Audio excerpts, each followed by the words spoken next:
Bonjour, c'est Katia Tolou. Je viens encore avec une petite vidéo sur comment changer le négatif en positif avec 5 questions. Aujourd'hui, on va réfléchir ensemble. Première question, pouvez-vous changer de perspective? Bien souvent, nous, dans les pays, on va dire, aisés, riches, on a des attentes qui sont on me doit tout. Je dois tout avoir, c'est normal que j'ai tout le confort. Dans d'autres pays, les pays les moins développés, souvent, ils doivent se débrouiller avec peu. Mais qu'est-ce qu'on voit? Ils ont plus de joie, ils ont plus de pêche, ils ont plus d'énergie, ils ont plus d'endurance face aux difficultés, face à l'adversité.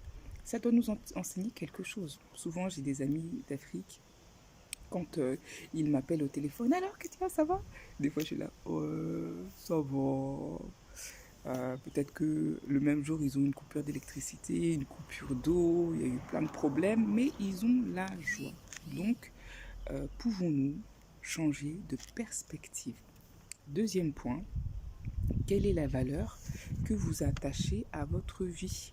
Est-ce que vous trouvez que votre vie vaut la peine d'être vécue ou que c'est une belle vie si vous avez la voiture, le super mari ou la super femme, les beaux enfants, le compte en banque bien rempli, un dressing plein de vêtements et de chaussures, ou bien la valeur de votre vie est par rapport à ce que vous pouvez donner, ce que vous pouvez apporter aux autres, donc les choses que vous pouvez accomplir pour les autres. C'est une question importante qu'il faut se poser. Et si vous n'êtes pas satisfait de votre vie, peut-être qu'il faut mettre en place des choses pour changer, pour vous rendre heureux et satisfait. Troisième chose, quels sont vos plans? Avez-vous des plans? Un plan de carrière, des projets à mettre en place, un plan pour la famille, les valeurs familiales, les réunions familiales, les choses comme ça, un plan pour votre santé, bon, on appelle ça régime, globalement, un plan pour vos finances et un plan d'urgence et un plan de vacances. Avez-vous des plans? Si on sait où on va, c'est plus facile d'atteindre notre objectif que si on lève le doigt. Le vent va par là, bah, je vais aller par là. Ah, aujourd'hui, le vent tourne de l'autre côté, bon, je vais aller de l'autre côté. Ah, mince, aujourd'hui, il n'y a pas de vent. Comment je fais? Donc, avez-vous un plan? Quatrième point, ça a l'air un peu négatif quand on le dit comme ça, mais je vous assure, c'est positif. Quels seraient vos regrets si vous mouriez demain ou dans un mois, par exemple? Qu'est-ce que vous regretteriez de n'avoir pas fait, de n'avoir pas dit, de n'avoir pas offert, de n'avoir pas donné?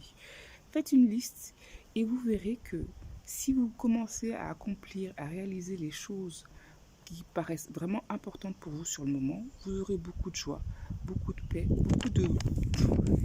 C'est ma feuille. Beaucoup de ce sentiment de satisfaction intense qu'on a quand on sait qu'on va dans la bonne direction. On fait les choses qu'on avait décidé de faire et ça rend les autres heureux autour de nous. Finalement, dernier sujet de réflexion, j'aimerais que vous vous rappeliez de 3 choses ou 5 choses, moments difficiles, très difficiles que vous avez eu à surmonter ou à passer dans votre vie et comment vous en êtes sorti. Voilà. Alors, au moment T, le moment où vous étiez dedans, c'était dur, tout était noir, il n'y avait pas de il n'y avait pas de porte de sortie, il n'y avait pas d'issue, c'était la super galère. Et quelques mois après ou quelques années après, vous en êtes sorti et vous vous en rappelez même plus. Donc avec cette crise que nous sommes en train de vivre, c'est vrai que c'est une crise sans précédent, mais le principe reste le même. C'est une crise qui va, pour récapituler, premièrement, changer de perspective. Deuxièmement, quelle est la valeur de votre vie? Troisièmement, mettre en place des plans.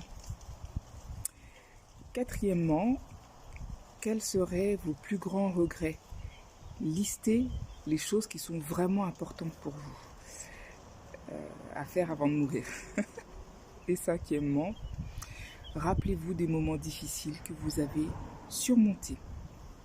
Je vous propose un petit test, un petit vrai ou faux, pour savoir si on a bien compris la petite leçon d'aujourd'hui. Donc vrai ou faux, la valeur de ma vie est déterminée 1 par la taille de mon dressing, 2 par le montant de mon compte en banque, fois ma feuille, par ce que je peux faire pour mon entourage. Donc je vous invite à répondre à ces petites questions et à me les laisser sur la page.